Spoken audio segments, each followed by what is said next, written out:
Bismillahirrahmanirrahim.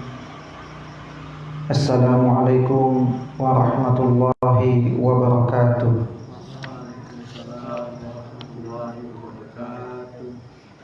Innal hamdalillah nahmaduhu wa nasta'inuhu wa nastaghfiruh wa na'udzu billahi min shururi anfusina wa min sayyiati a'malina.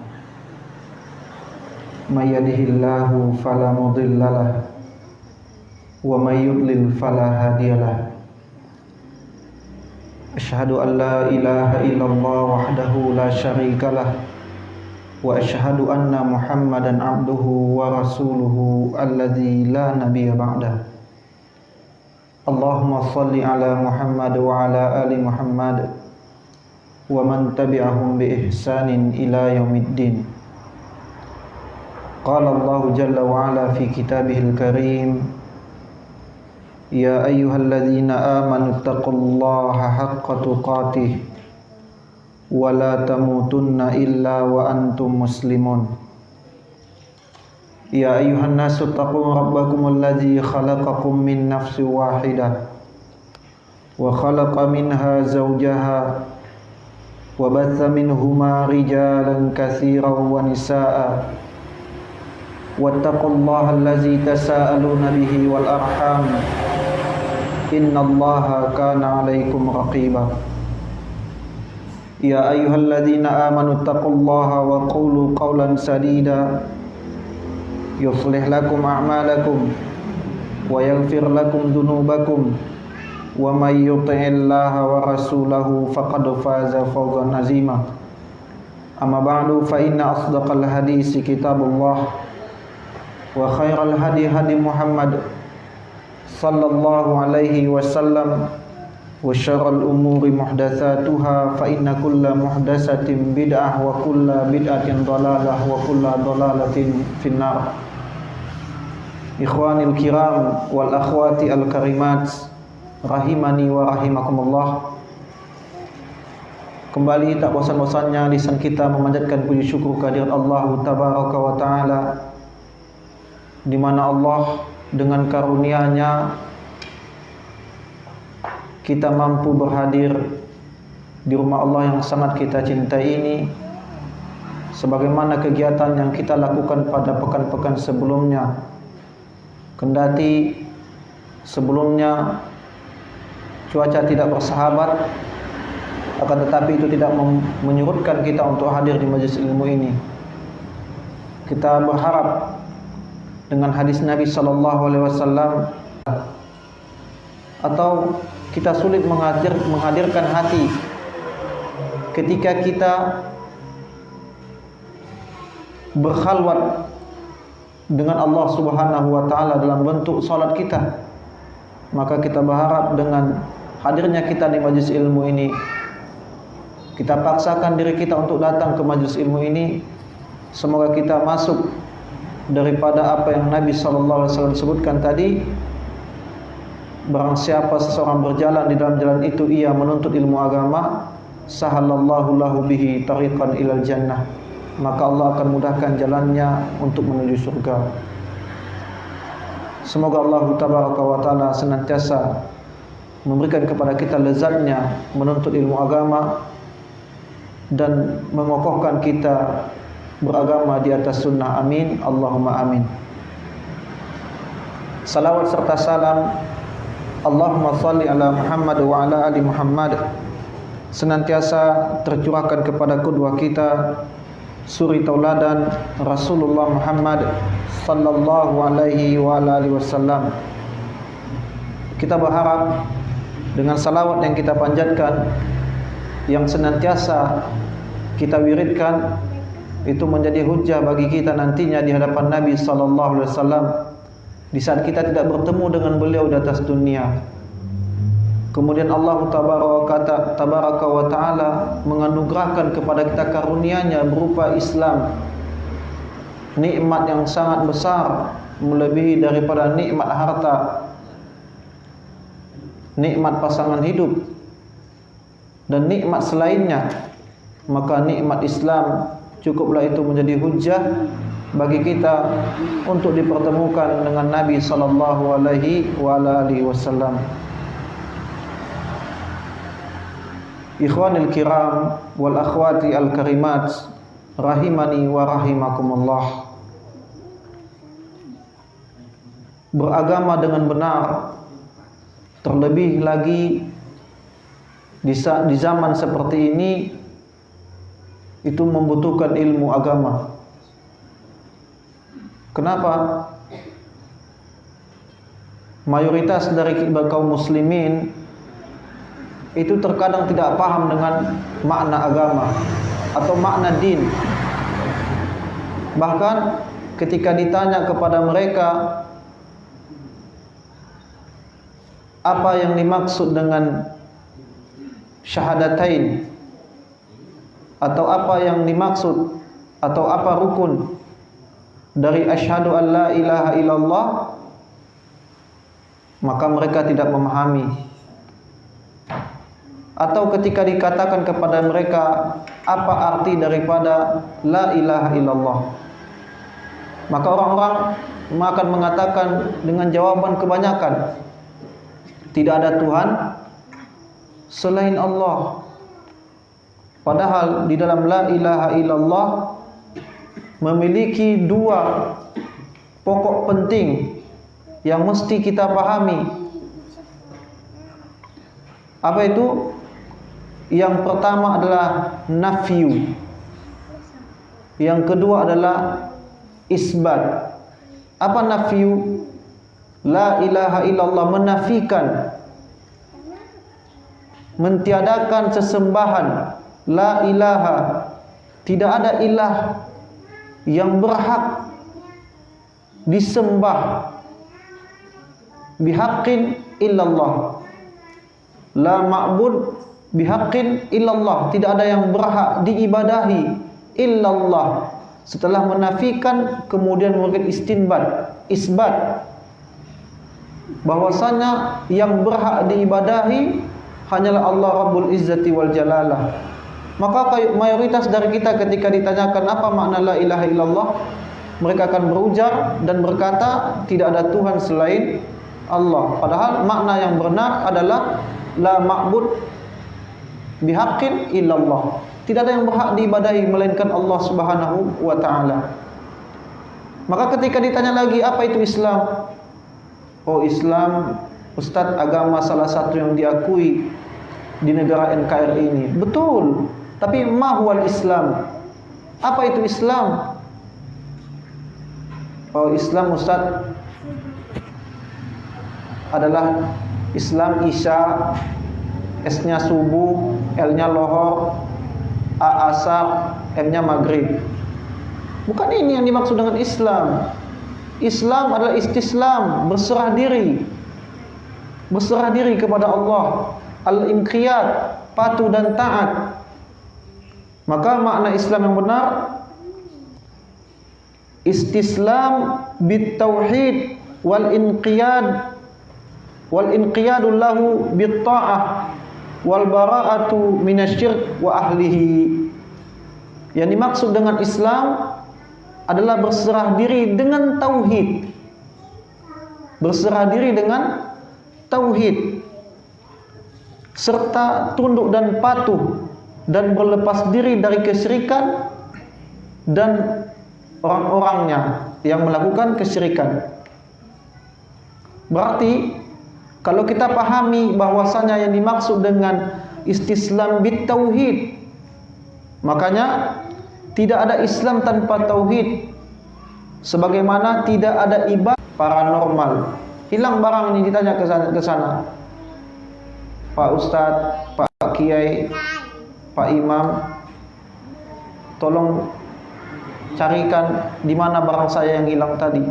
Tidak paham, tidak mengerti bahwasanya Nabi SAW pernah bersabda, "Man ata kahinan au arraf, lam tuqbalu salatan arba'una yauman." Barang siapa mendatangi arraf, orang yang mengetahui perkara gaib, kahinan, kalau orang kita mengatakan dukun, paranormal, orang tidak pintar, Ya. Orang pintar di kalangan orang bodoh. Orang bodoh yang mendatanginya. Kemudian mendatanginya saja lam tuqbalu salatan arba'una yauman. Tidak akan diterima ibadahnya 40 hari. Betapa banyak dari kita hal seperti ini. Tidak paham dengan makna tauhid.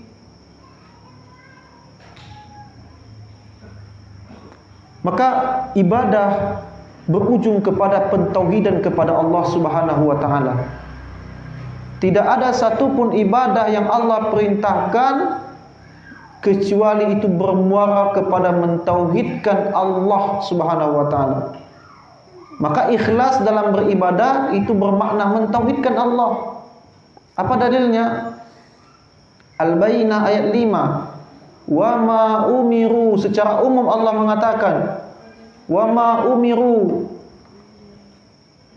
tidaklah kami memerintahkan mereka mukhlishina lahuddin,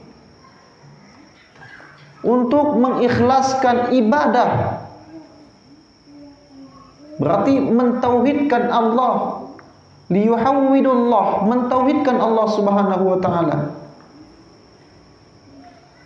Maka beragama yang benar mesti dia dibangun di atas pondasi yang kuat berupa ilmu agama, bukan dengan klaim-klaim semata, bukan dengan pengakuan zon semata. Menurut saya, anggapan saya, kalau seperti ini anggapannya, maka sungguh kita telah mengikuti perkataan-perkataan orang terdahulu dari orang-orang Yahudi dan Nasara. Allah Subhanahu wa taala abadikan ucapan mereka. Wa qalu la yadkhulul jannata illa man kana hudan aw nasara.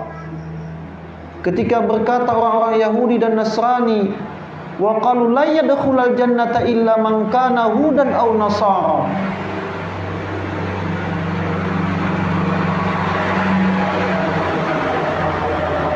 Mereka berkata, tidaklah yang masuk surga itu kecuali orang-orang Yahudi dan Nasrani.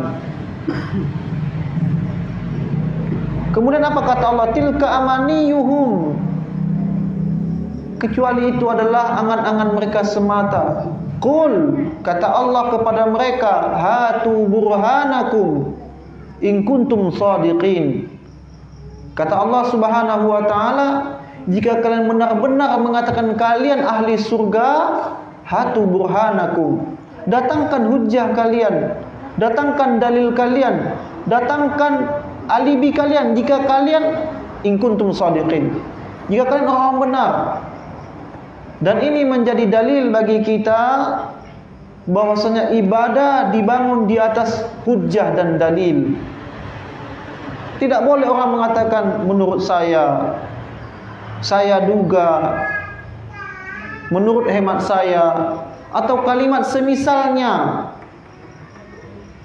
Agama ini telah jelas, telah terang, telah sempurna disampaikan Allah kepada Rasulnya sallallahu alaihi wasallam, sehingga cukup bagi kita untuk mengikutinya, cukup mengcopy pastenya, tanpa menambah, mengurangi, atau mengatakan syariat di zaman Nabi tidak lagi relevan di zaman seperti ini.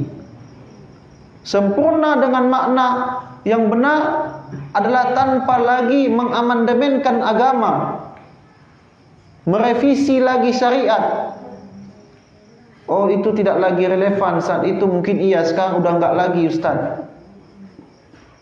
Kendati sesuatu itu di zaman Nabi dengan tegas dikatakan haram, kemudian kita rubah namanya. Merubah nama tidak akan merubah hakikat. Sebagaimana air mineral kita keluarkan isinya, kemudian kita isi dengan khamar. Apakah membuat khamar itu menjadi halal karena dia diisi di tempat yang bukan semestinya? Tidak. Hakikatnya khamar, minuman keras, diberikan nama dengan nama yang wah misalkan minuman surgawi atau nama-nama yang lain yang membuat itu lagi lupa dengan bahwasanya itu adalah sesuatu yang diharamkan, dia akan tetap menjadi haram. Maka agama ini copy paste. Agama ini copy paste. Apa yang telah ditetapkan Allah dan Rasulnya di 14 abad yang lalu akan tetap menjadi agama dan syariat. Nah, oleh karena itu, ikhwani al-kiram wal akhwati al-karimat, azani Allah wa iyyakum jami'an. Makanya ibadah kepada Allah, kunci utamanya adalah tauhid. Tauhid, dan tauhid ini tidak serta-merta datang kepada kita kecuali itu didapatkan dengan ilmu. Fa'lam annahu la ilaha illallah. Ketahuilah, ilmuilah bahwasanya la ilaha illallah, tidak ada ilah yang berhak diibadahi kecuali Allah Rabbul Izzati wal Jalalah. Dan tidak mungkin kita serta-merta orang yang baru kemarin kembali ke jalan yang benar, tiba-tiba H+1 kita paham makna tauhid tanpa dibarengi dengan menuntut ilmu agama. Tidak mungkin. Maka kita bersyukur kepada Allah Subhanahu wa taala. Dahulunya kita berada dalam kubangan maksiat, dosa. Kemudian dengan karunia-Nya Allah berikan kepada kita hidayah Islam. Mungkin dahulunya kita telah beragama Islam, kemudian Allah berikan nikmat sunnah setelah Islam. Bukankah ini adalah nikmat yang sangat besar kepada kita, yang tidak semua orang diberikan nikmat di atas ini, mengenal sunnah. Coba kita fikirkan, sekiranya Allah tidak menganugerahkan kepada kita kelembutan hati, sehingga ketika ada datang dai-dai sunnah menyampaikan qala Allah wa qala Rasul, kemudian kita bantah dengan akal. Kita bantah dengan akal. Kita katakan yang menyampaikan masih kecil usianya. Kita katakan bahwasanya ini kan ulama yang lain membolehkan, atau membantah dengan argumen-argumen yang lain. Sesungguhnya ketika kita membantah seseorang dai itu dengan hawa nafsu, sungguh kita telah menantang Allah dan Rasulnya. Dan agama tidak dibangun di atas zon. Agama tidak dibangun di atas ra'i, pemikiran. Agama tidak dibangun di atas akal. Maka cukup nasihat dari Ali bin Abi Thalib radhiyallahu anhu, sahabat yang mulia, menantu Nabi, sepupu Nabi, pernah berkata, "Lau kana ad-din bir-ra'i." Jika sekiranya agama itu dibangun di atas akal, dibangun di atas akal, lakana asfalul khuf aula bil mashi min a'lahu. Maka sepantasnya ketika membasuh khuf, alas kaki ketika safar, seharusnya yang dibasuh itu adalah bahagian alasnya atau bagian telapaknya, bukan daripada punggung kaki. Jadi kalau kita safar, kita pergi ke hutan, kita pakai khuf, sepatu, kita sholat, boleh kita tidak melepaskan sepatu. Kemudian bagaimana wuduknya Ustaz? Maka cukup kita basuhkan punggung kaki. Apakah membasuh telapak kaki tidak diajarkan oleh Nabi sallallahu alaihi wasallam? Seharusnya secara akal yang mana yang kotor? Punggung kaki apa telapak kaki atau alas kaki? Alas kaki. Kemudian Ali bin Abi Thalib radhiyallahu anhu melanjutkan, wa qad ra'aitu, sungguh aku telah melihat Rasulullah sallallahu alaihi wasallam yamsahu ala zahiri khufaihi. Sungguh aku telah melihat Nabi sallallahu alaihi wasallam membasuh punggung kakinya. Lihat, ini menjadi kaidah bagi kita bahwasanya agama tidak dibangun di atas ra'i, tidak dibangun di atas anggapan, zon, pemikiran. Maka ketika ada orang yang beribadah, atau ketika ada orang menyala-nyalakan kita dalam beribadah, katakan kepadanya, hatu burhanakum in kuntum shadiqin. Tanya kepada mereka, mana dalilmu mengatakan amalanku salah? Atau ketika kita bertanya kepada orang, wahai fulan, apa yang membuat engkau beragama, beribadah di atas amalan ini? Yang mana Nabi SAW tidak ajarkan. Karena kebanyakan kaum muslimin bersembunyi dari kalimat yang penting baik. Yang penting baik, kalimat syubhat, kalimat racun yang membuat banyak orang bervariasi dalam ibadah.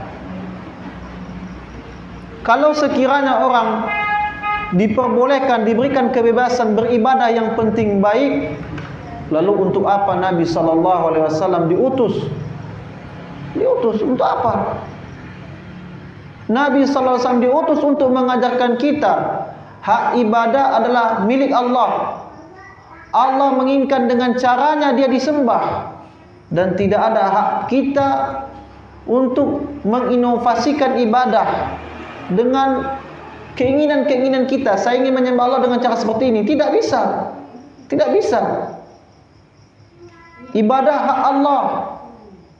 Allah ingin disembah dengan caranya. Dengan cara itulah Allah utus Nabi SAW.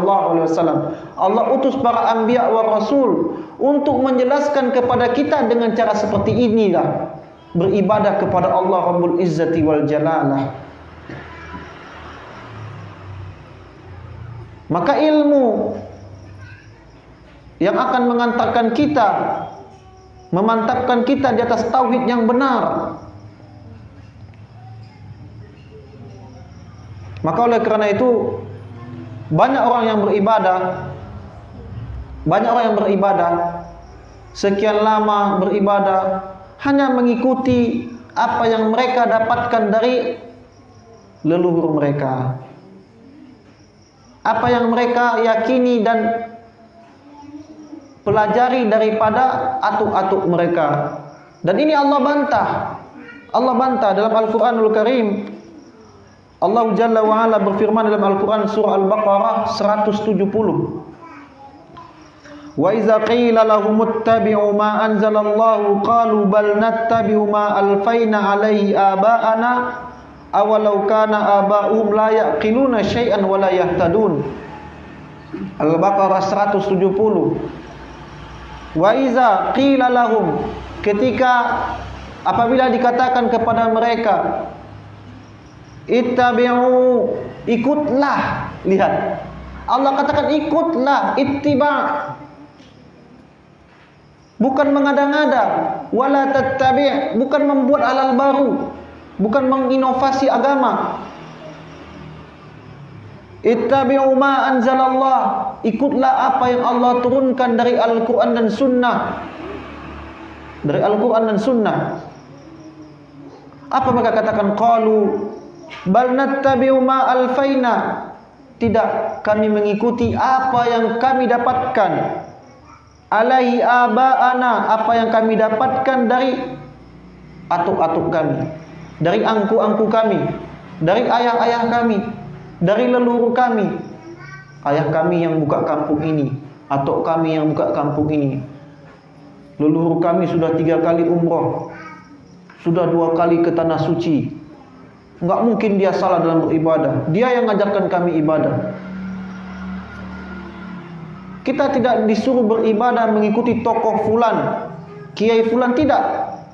Kita disuruh kita beribadah menurut dalil, menurut dalil.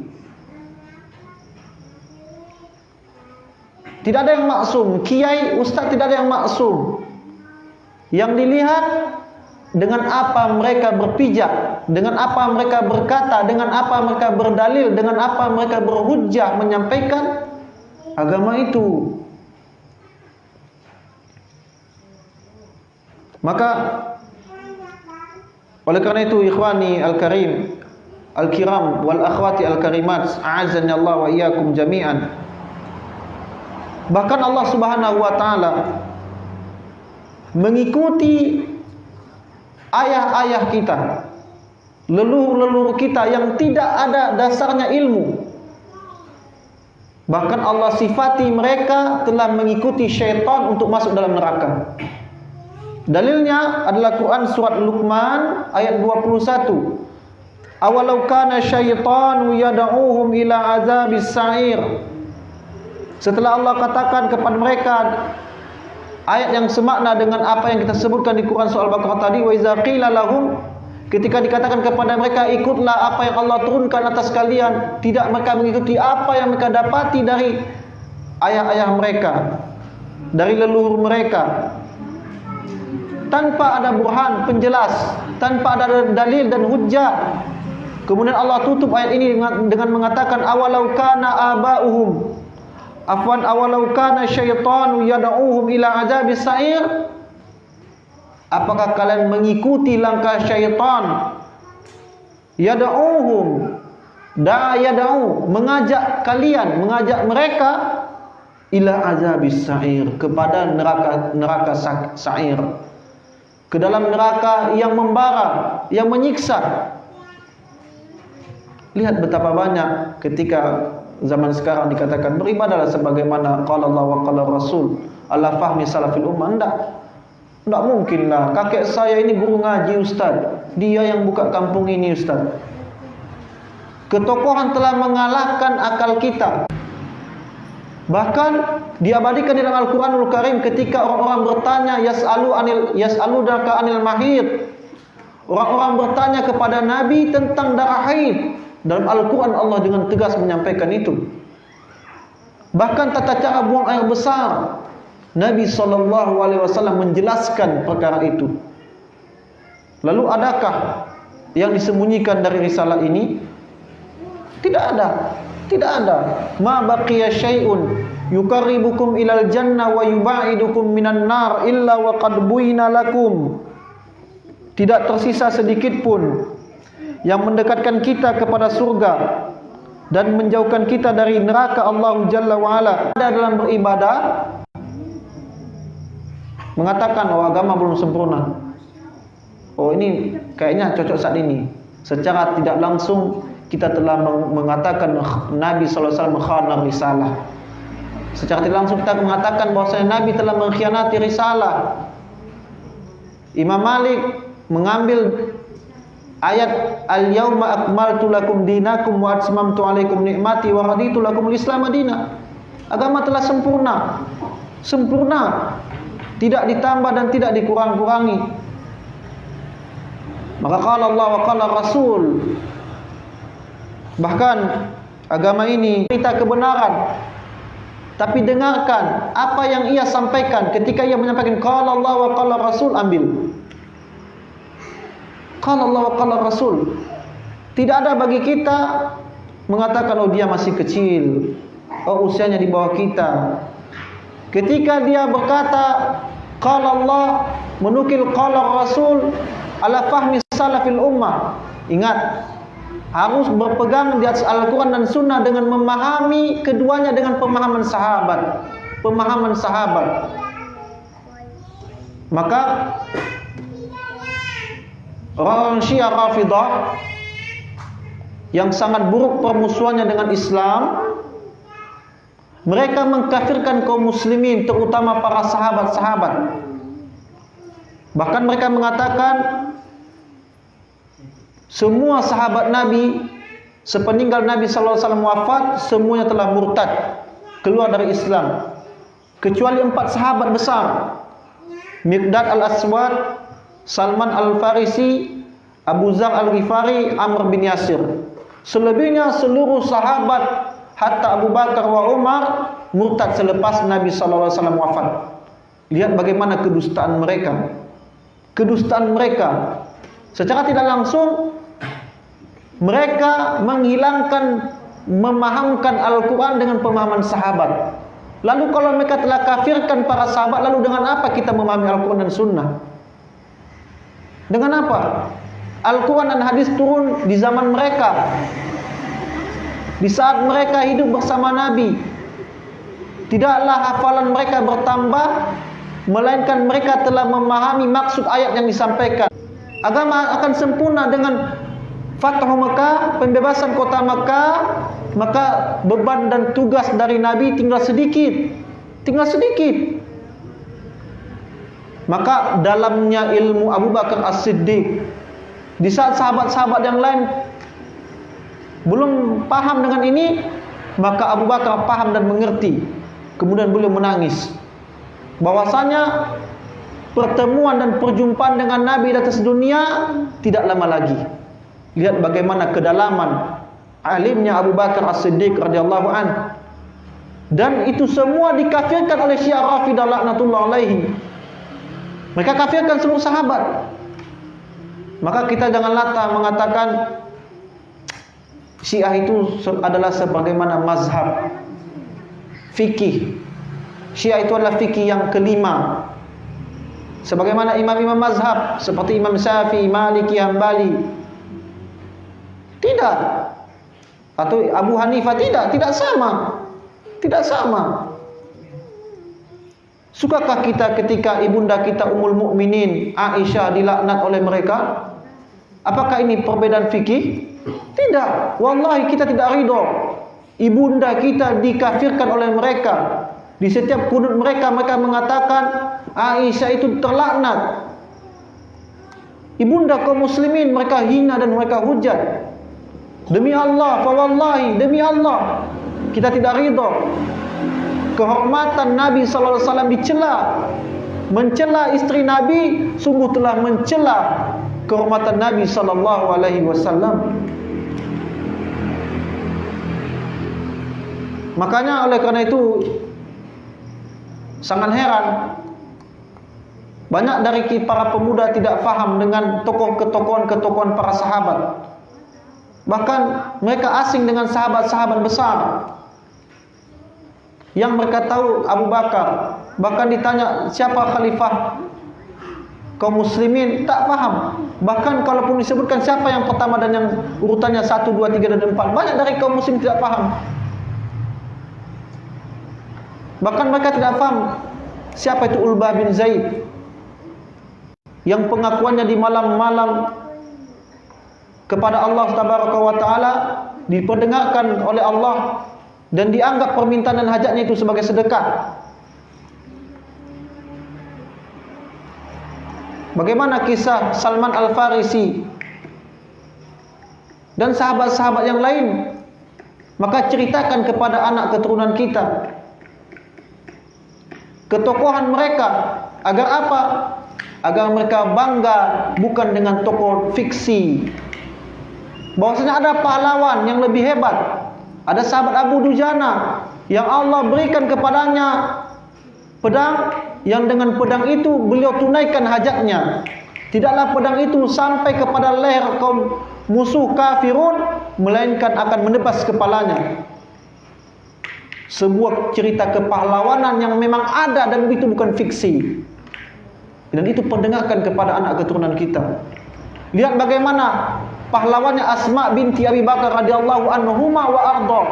Dalam keadaan hamil, beliau dikenal dengan yang memiliki 2 ikat pinggang. Beliau membawa makanan untuk Nabi SAW dan ayahanda beliau ketika melarikan diri dari kota Mekah yang dikejar oleh kaum kafir Quraisy pada saat itu. Kepahlawanan seorang Asma binti Abi Bakar radhiyallahu anhuma. Kisahkan ini kepada mereka. Kisahkan dan khabarkan kepada mereka bagaimana Umar ibn al-Khattab radhiyallahu anhu mendapatkan hidayah Islam. Kisahkan kepada mereka anak keturunan kita. Banyak dari anak keturunan kita tidak pernah lagi dikisahkan dengan kisah-kisah Islam. Kisahkan kepada mereka baktinya seorang Uwais Al-Qarni kepada ibundanya. Kisahkan pada mereka. Kisahkan kepada mereka bagaimana Abdurrahman bin Auf ketika sahabat Ansarnya, orang-orang Mekah itu dipersaudarakan dengan orang-orang Ansar, orang-orang Muhajirin dipersaudarakan dengan orang Ansar. Ketika saudaranya dari Ansar menawarkan harta, menawarkan istrinya, mana istri yang kau cintai dari istriku ini aku akan talak dan nikahi. Ini hartaku, ini rumahku, mana yang kau cintai miliki dan aku akan tinggalkan. Keimanan yang dibangun, yang diajarkan oleh Nabi SAW kepada para sahabatnya membekas, termasuk ke dalam diri Abdurrahman bin Auf radhiyallahu anhu. Barakallahu fi malik wa ahlik. Apa yang disebutkan oleh Abdurrahman bin Auf? Keberkahan atas harta dan keluargamu ya saudaraku. Tunjukkan kepadaku pasar. Beliau mengatakan tunjukkan kepadaku pasar. Kalau kita ditawarkan ini istriku, banyak istriku 4. Berbeda keimanan kita dengan keimanan para sahabat. Dan itu dikafirkan oleh Syiah Rafidah laknatullah alaih. Maka beragama dengan agama yang benar adalah berpegang di atas Al-Quran dan Sunnah dengan pemahaman sahabat. Bukan beragama dengan Al-Quran dan Sunnah dengan pemahaman atuk kami, dengan pemahaman kiai kami.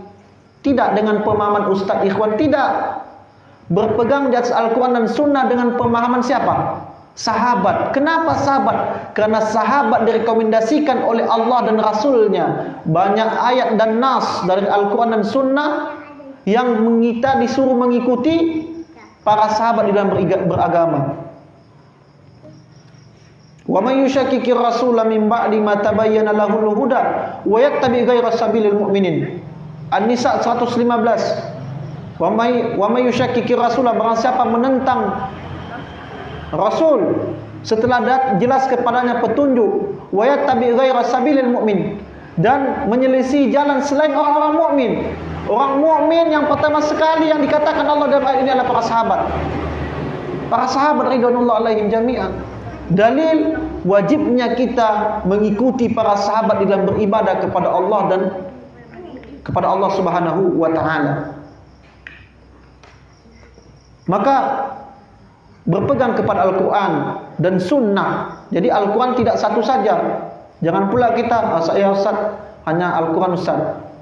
Kalau Sunnah saya tidak Ustaz, karena itu kalamnya Nabi. Tidak. Wa ma yantiqu 'anil hawa in huwa illa wahyu yuha. Tidaklah Rasul sallallahu alaihi wasallam di Quran surah Al-Ankabut mengatakan, di Quran surah An-Najm ayat 3 dan 4, tidaklah Rasul itu, Muhammad SAW itu berkata-kata dengan hawa nafsunya, melainkan ada wahyu yang diwahyukan kepadanya. Kemudian Nabi SAW pernah bersabda, ala inni utitul kitab wa mislu ma'ah. Ketahuilah, sesungguhnya aku diberikan Alkitab, Al-Quran, wa mislu, dan semisalnya. Apa yang semisalnya? Hadis Nabi SAW. Maka as-sunnah, hadis adalah memperjelas dengan isi Al-Quranul Karim. Tidak ada satupun ayat yang bertentangan dari hadis-hadis Nabi SAW, kecuali itu adalah hadis palsu. Hadis yang dipalsukan kepada Nabi SAW, dan itu merupakan dosa besar. Tidak ada satupun keterangan. Maka kalau ada orang mengatakan, Ustaz, saya cukup Al-Quran saja, kita katakan, dari mana ente tahu bacaan ruku?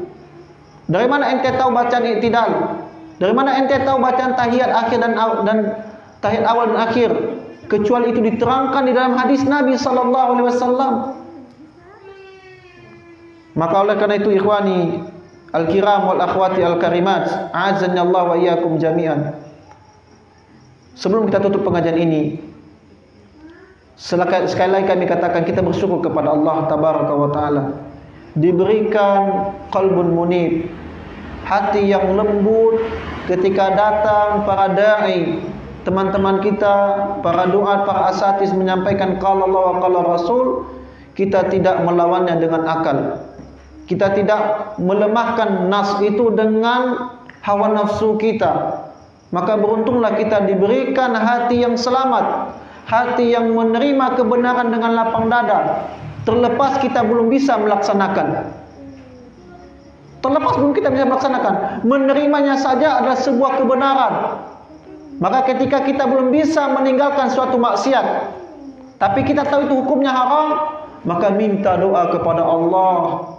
Karena kita ibadah, bahkan kita bisa hadir di taklim, itu bukan semata-mata karena kekuatan fisik kita, tapi itu karena karunia dari Allah tabaraka wa taala. Karunia. Maka oleh karena itu, ikhwani al-kiram wal akhwati al-karimat, senantiasa berdoa di majelis ilmu. Salah satu waktu dan keadaan diijabah doa di hadapan Allah Tabaraka wa Ta'ala. Terlebih kita berada di musim hujan, dikumpulkan dalam keadaan yang bagus untuk berdoa, minta kepada Allah diberikan keistiqomahan dalam beribadah, keistiqomahan dalam menuntut ilmu agama, keistiqomahan dalam Islam. Inna dina indallahil Islam. Sesungguhnya Islam adalah agama yang hak, beragama di atas qala Allah wa qala Rasul ala fahmi salaf.